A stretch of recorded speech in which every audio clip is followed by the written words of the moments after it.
Well, this month just got a whole lot more exciting. February is starting to pick up now that we've got two huge announcements to talk about, one of which was the Partner Showcase coming on the 21st. If you're like me and love all kinds of games, you'll be watching. This announcement is also really good because we actually knew this was coming thanks to leaks. And those leaks came with a bunch of Switch 2 leaks that sounded awesome, so this all but confirms those. If you do want the full rundown for those leaks, I'll link you to my video on it at the end of this one, so no need to rush. But the real topic I want to discuss today is the Pokemon Presents coming on, we all guessed it, Pokemon Day, February 27th. As we're pretty much at the end of the Switch's lifespan, I know for sure everyone has no idea what to expect. I have a few deductions and also a few ideas of what we might see, so let's go ahead and dive deep into predictions. First off, let's not forget it's the year of the dragon, and East Asia is especially huge on celebrating. We can almost guarantee the theming of this Presents is going to be dragon focused. Whether or not that translates to game announcements remains to be seen, but it's definitely possible that we could get a dragon type Pokemon reveal for a game like Pokemon Unite, or a dragon-type trainer reveal for Pokemon Masters, or something like a dragon-themed mode for Pokemon Cafe Remix. The only one of those games I follow is Unite, so I'm not even sure if there are any dragon trainers left for Masters, so feel free to comment down below if that's a possibility or not. Regardless, I know for a fact we'll be seeing announcements for at least Pokemon Unite here, as there are many more characters on the way, and if Masters has more trainers they haven't added, then that'll definitely be revealed too, even if they aren't dragon themed. One more thing I know for sure we'll be seeing is a reminder of Pokemon Concierge Season 2. Pokemon tweeted out the good news that more episodes are in development, and I'm certain we'll get a similar announcement in video form during the Pokemon Presents. If you haven't seen Pokemon Concierge yet, what are you doing? This is such a fun and cute little series. I cried, I'll say it, I cried. It was heartfelt. The animation was glorious, the main character was charming, the Pokemon are lively, the setting is cozy, what more could you want? Now, it's about time to get into the nitty-gritty, the real kickers that'll just rock our boots off. Why, I'm talking about new games, of course. As I mentioned earlier, the Switch era is coming to an end, and Nintendo is very clearly gearing up for a Switch 2 reveal and release. So, what in the world could Pokemon announce here? Well, there are definitely still some concepts for them to shell out.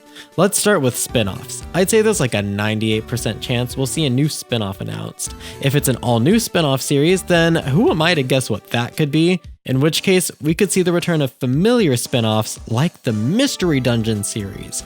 Yeah, my biggest prediction for the Presents is probably this.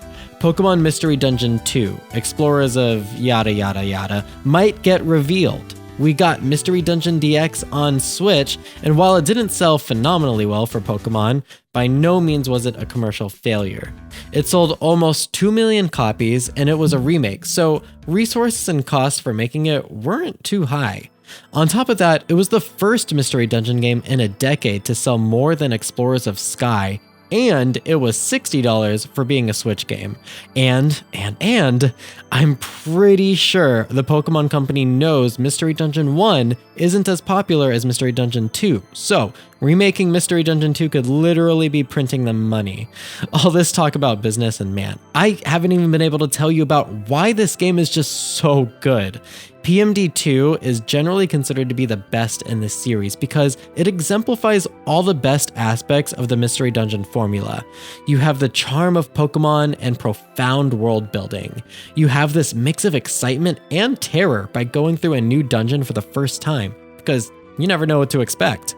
You have strategic gameplay backed by bold music. You have an adventure that sticks with you long after you finish it, and I'm really not understating any of these aspects. I replayed this game a couple years ago and loved it just as much as I did the first time. It's heartfelt, epic, and charming all at the same time, and I can't recommend it enough, so I do hope we see a remake. If not on Switch 1, then on Switch 2. Now, another spin-off franchise we might see get some love is Pokken Tournament. This game was a critical and commercial success, considering it sold over 1 million copies even on the failed Wii U console, and then sold another 1 million copies on the Switch version. I'm sure the Pokemon Company noticed they built a loyal fan base for this competitive style fighting game, and I've no doubt they'll be taking advantage of that.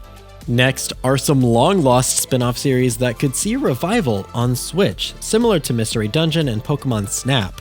One of those is Pokemon Rangers, and sure, the original relied on using the touchscreen for gameplay since you had to draw circles around Pokemon to catch them, but even if Nintendo didn't want them confining the game to handheld only for that, we could see a completely new gameplay mechanic for the Rangers to use on Switch.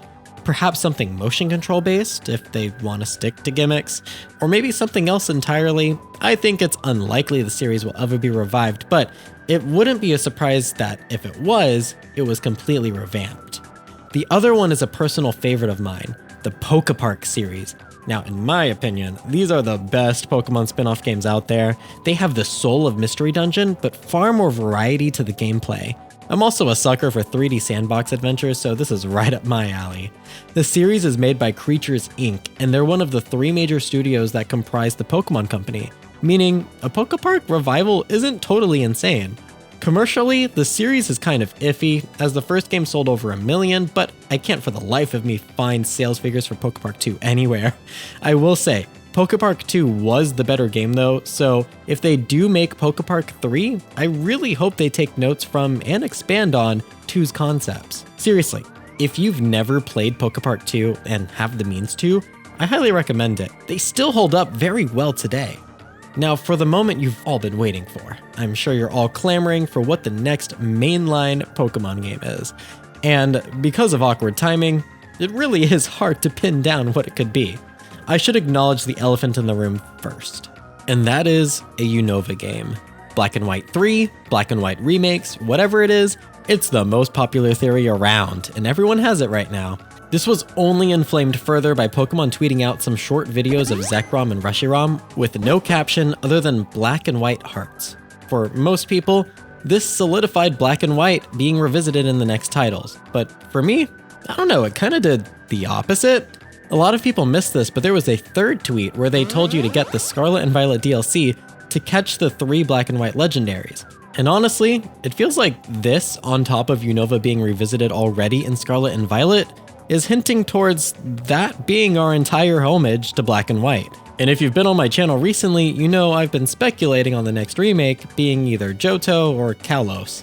I should also touch on some predictions on another Pokemon Legends game coming this year, and I think people tend to forget that Pokemon Legends Arceus just released. Like, I know Scarlet and Violet made it easy to forget this, but Legends released in the same year as it, 2022. Not to mention the Legends series was an experimental passion project, so expecting another one this soon after doesn't make sense at all. Especially when you consider Game Freak didn't know how well Legends would do commercially, so they couldn't have started production on the next one until the sales figures came in. And that's if they started a new one. Finally, this is the other elephant. The Switch 2. We don't even know if there will be another mainline Pokemon game on Switch 1. We already have 5, which may as well be double what we've seen on previous consoles. I've talked about this in recent videos, but reports do claim that Game Freak is taking more time to develop their games, and the Pokemon Company is implementing a restructure to support this. Our biggest reveal at the end of the Presents could just be a new spin-off game, whether it's a revival or a brand new series. Or it could just be a simple vocal announcement that development of a Pokemon game for the next-gen Nintendo console is in the works. Maybe get a little title card. It may sound bleak, but honestly, we already have so much Pokemon on Switch that I'm honestly just really grateful for what we already have and would love to see more time taken for higher quality products moving forward. I'm willing to wait and have a year or two of more low-key releases for the franchise, but I'm just one person. What are your thoughts and predictions? Let me know down in the comments, and afterwards catch up with more of my videos. My video on the Switch 2 leak should be right in front of you now too, so feel free to click on that. I've been Johto Johnny, and I'll see you in the next one.